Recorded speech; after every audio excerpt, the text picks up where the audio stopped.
ఇక్కడ మీరందరూ ఉన్నారు, కనీసం నవ్వుతున్నారు. 5 ఏళ్ళు నవ్వారా అని అడుగుతున్నా మిమ్మల్ని. ఎక్కడన్నా మీటింగ్ పెట్టుకున్నారని అడుగుతున్నా. ముఖ్యమంత్రి వస్తే బలవంతంగా స్కూళ్ళన్నీ క్లోజ్ చేస్తాడు. ఇప్పుడు నేనేమన్నా క్లోజ్ చేశాను స్కూళ్ళు? బలవంతంగా రమ్మనే పరిస్థితుంది. ఇప్పుడు బలవంతంగా రమ్మన్నా నేను?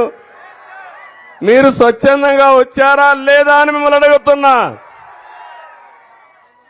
అంటే ఒక ముఖ్యమంత్రి అనే వ్యక్తి బలవంతంగా ఇంటికి ఒకరు రావాలంట. ఆయన రాజు కాబట్టి ఆ రాజును చూడడానికి.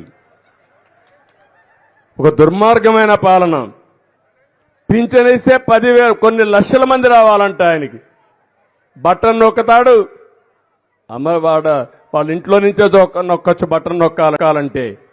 కానీ అందరిని రమ్మని బలవంతంగా బస్సులు పెట్టి బలవంతం చేసి